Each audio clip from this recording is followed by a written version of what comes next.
আজকের রেসিপি পনির কোলাপুরি। ঝাল ঝাল এই পনির কোলাপুরি রুটি, লুচি, নান, পরোটা অথবা ফ্রাইড রাইস, পোলাও সবের সাথেই রাতের ডিনারে ভীষণই উপাদেয়। তাহলে চলুন শুরু করা যাক আজকের রেসিপি পনির কোলাপুরি। শুরুতেই বানিয়ে নেব একটা মশলা। তার জন্য প্রথমে কড়াইটা গরম করে এর মধ্যে দিয়ে দিয়েছি 1 টেবিল চামচ মতো ধনেটা প্রথমে ভেজে নেব শুকনো ধনে। কিছুক্ষণ ভেজে যখন ধনের হালকা গন্ধ বেরোতে শুরু করবে তখন এর মধ্যে দিয়ে দেবো একটা শুকনো লঙ্কা, 1 ইঞ্চি একটা দারুচিনির টুকরো, 2 এলাচ এবং 8 চা চামচ গোলমরিচ। সমস্ত কিছু দিয়ে ভালো করে ভাজবো যতক্ষণ না সুগন্ধ বেরোচ্ছে। যখন সুগন্ধ বেরোবে তখন এর মধ্যে দিয়ে দেবো 8 চা চামচ জিরে ভাজার সুগন্ধ বেরোলে এর মধ্যে দিয়ে দেবো 1 টেবিল চামচ মতো সাদা তিল। এবারে সব কিছু একদম লো আঁচে খুব ভালো করে ভাজবো। ভাজা হয়ে তিলটা যখন ফুটতে শুরু করবে তখন সব কিছু একসাথে নামিয়ে নেব। আপনি সমস্ত মশলাগুলো একসাথে দিয়েও ভাজতে পারেন, কোনো অসুবিধা নেই। তবে আমি সাধারণত এভাবেই ভাজি। যেহেতু ধনে এবং শুকনো লঙ্কা ভাজতে একটু বেশি সময় লাগে, তাই আমি ওগুলো আগে ভেজে তারপরে বাকিগুলোকে দিয়েছি। ভেজে নেওয়া মশলাগুলো যতক্ষণে ঠান্ডা হচ্ছে ততক্ষণে বাকি মশলাটা আমি তৈরি করে নেব। কড়াইতে 2 চা চামচ সাদা তেল গরম করে নিয়ে এর মধ্যে দিয়ে দেবো কুচিয়ে রাখা পেঁয়াজ, টমেটো, আদা এবং কাঁচা লঙ্কা। আমি 2 টমেটো কুচো করে নিয়েছি। তার সাথে নিয়েছি 2 টমেটো এবং পেঁয়াজ দুটোই মিডিয়াম সাইজের। তার সাথে 1 ইঞ্চি সাইজের একটা আদা এবং 3-4টা কাঁচা লঙ্কা। আপনি যেরকম ঝাল খান লঙ্কাটা সেই অনুযায়ী অ্যাডজাস্ট করে নিতে পারেন। তবে পনির কোলাপুরিটা সাধারণত একটু ঝালঝালি হয়। মিনিট খানেক ভেজে নেওয়ার পর পেঁয়াজগুলো যখন আস্তে আস্তে ট্রান্সপারেন্ট হতে শুরু করবে তখন এর মধ্যে দিয়ে দেবো গোটা 6 রসুনের কোয়া। এর সাথে দেব বেশ কয়েকটা কাজু বাদাম এবং রসুনগুলো দিয়ে আরও ভালো করে ভাজতে থাকবো যতক্ষণ না পর্যন্ত পেঁয়াজটা পুরোটা ট্রান্সপারেন্ট হয়ে আসছে। পেঁয়াজটা যখন পুরো ট্রান্সপারেন্ট হয়ে যাবে তখন এর মধ্যে কিছুটা জল দিয়ে মশলাটা সিদ্ধ হতে দেব। সমস্ত কিছু সিদ্ধ হতে 5-7 মিনিট মতো লাগবে। 5-7 মিনিট পর বাদে যখন সব সিদ্ধ হয়ে যাবে তখন এটা একটা পাত্রের মধ্যে নামিয়ে এটাকেও একদম ঠান্ডা করে নেব। মশলাটা ঠান্ডা হতে থাকুক, ততক্ষণ গুঁড়ো মশলাটা তৈরি করে নেব। ভাজা মশলাটা এতক্ষণে বেশ সুন্দরভাবে ঠান্ডা হয়ে গেছে। এবারে এটাকে একটা মিক্সির জারের মধ্যে নিয়ে একদম ফাইন একটা পাউডার তৈরি করে নেব।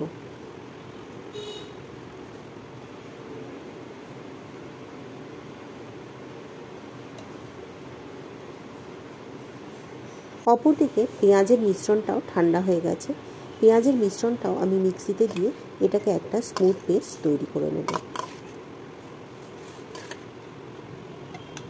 সমস্ত মশলাগুলো তৈরি হয়ে গেলে এবার চলে যাব আসল রান্নার প্রক্রিয়াতে। নিয়ে নিয়েছি একটা কড়াই, যেটা গরম করে নিয়েছি। এবার এর মধ্যে দিয়ে দেব 1 চা চামচ ঘিটা দিয়ে আমি এর মধ্যে পনিরগুলো ভেজে নেব। আমি এখানে 300 গ্রাম পনির নিয়েছি এবং পনিরগুলোকে লম্বা লম্বা পিস করে কেটে নিয়েছি। পনির আপনি আপনার সুবিধা মতো কেটে নেবেন, আপনি যেরকম শেপ পছন্দ করেন। আমার এই শেপটা বেশ ভালো লাগে, আজকে আমি তাই এইভাবেই কেটেছি। সবগুলো পনির একসাথে দিয়ে ভাজবো না, কিছুটা করে দিয়ে ভাজবো এবং ভেজে তুলে রেখে বাকি পনিরগুলো ভাজবো। পনিরগুলো একটু কড়া করে আমি ভেজে নিচ্ছি।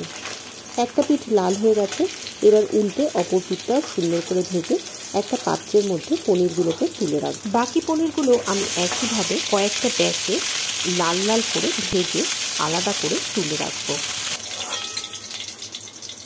সমস্ত পনিরগুলো ভাজা হয়ে গেলে ওই একই তেলের মধ্যে দিয়ে দেব তেজপাতা ফোড়ন দিয়ে তার মধ্যে দিয়ে দেব 1 চা চামচ মতো কাশ্মীরি লঙ্কার গুঁড়োটা দিয়ে সাথে সাথে পেঁয়াজের পেস্টটা দিয়ে দেব। দিয়ে এর মধ্যে দেব হলুদ গুঁড়ো আমি সিকি চা চামচ মতো ব্যবহার করেছি। এবারে গুঁড়ো মশলা আর পেঁয়াজের পেস্টটা দিয়ে খুব ভালো করে কষিয়ে নিতে হবে। গ্যাসের আঁচটা এই সময় রাখবেন লো মিডিয়াম ফ্লেমে। মিনিট 5 মশলাটা কষিয়ে নেওয়ার পর এর মধ্যে দিয়ে দেব সেই গুঁড়ো মশলাটা যেটা আমরা তৈরি করেছিলাম। এর থেকে আমি 1 চা চামচ ব্যবহার করছি, আর বাকি মশলাটা আমি একটা এয়ারটাইট কন্টেনারে স্টোর করব পরে যখন কখনো আবার পনির বানাবো তখনকার জন্য। এই মশলাটা আপনি ফ্রিজে অনায়াসে মাসখানেক রাখতে পারেন। গুঁড়ো মশলাটা দিয়ে আরও মিনিটখানেক কষিয়ে নেওয়ার পর এর মধ্যে মিক্সির বাটি ধুয়ে কিছুটা জল এর মধ্যে আমি দিয়ে দেবো। মশলাটা আরও মিনিটখানেক কষানোর পর দেখবেন ধীরে ধীরে কড়াইয়ের গায়ে তেল ছাড়তে শুরু করেছে। এই সময় আগুনের আঁচটা কম রাখবেন এবং সমানে নাড়াচাড়া করবেন, তা না হলে মশলাটা তলা থেকে পুড়ে যাবে।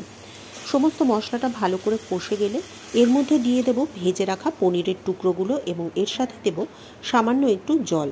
এরই সাথে দেব 1 চা চামচ মতো কিচেন কিং মশলা। এই কিচেন কিং মশলাটা কিন্তু মাস্ট। প্রথমে তৈরি করা ভাজা মশলা এবং শেষে ব্যবহার করা কিচেন কিং মশলা, এই দুটো মশলাই হচ্ছে এর বৈশিষ্ট্য। সমস্ত কিছু ভালো করে মিশিয়ে নিয়ে মিডিয়াম ফ্লেমে পনিরটা 10 মিনিট মতো রান্না করলেই পনিরটা তৈরি হয়ে যাবে। আপনারা নিশ্চয়ই খেয়াল করেছেন আমি কিন্তু এখনও পর্যন্ত এই রান্নায় নুনের ব্যবহার করিনি। রান্নাটা যখন একদম শেষের পথে তখন আমি এর মধ্যে অ্যাড করব নুন। নুনটা দিয়ে সব কিছু ভালো করে একবার মিশিয়ে আরও মিনিটখানেক ফুটিয়ে নিলেই তৈরি হবে পনির কোলহাপুরি। ঝাল ঝাল এই পনির কোলহাপুরি রাত্রিবেলার ডিনারে সার্ভ করুন পরোটা, রুটি, নান অথবা ফ্রাইড রাইস পোলাওয়ের সাথে। গ্রেভিটা আপনার পছন্দ মতো ঘনত্বে এলে নামিয়ে নিন। তৈরি হয়ে গেল পনির কোলহাপুরি। একটা পাত্রের মধ্যে আমি পনিরটা ঢেলে নেব। রেসিপিটা আপনাদের কেমন লাগলো অবশ্যই কমেন্ট করে জানাবেন। ভালো লাগলে একটা লাইক করবেন এবং শেয়ার করবেন। আর যদি চ্যানেলে নতুন হন তাহলে চ্যানেলটি সাবস্ক্রাইব করে পাশে থাকা বেল বাটনটি ক্লিক করে দেবেন, যাতে সমস্ত ভিডিও নোটিফিকেশন সবার আগে আপনার কাছে পৌঁছে যেতে পারে। তাহলে আজ এ পর্যন্তই। পরের দিন আবার দেখা হবে নতুন কোনো ভিডিওতে নতুন কোনো রেসিপি নিয়ে। ততদিন সকলে ভালো থাকবেন,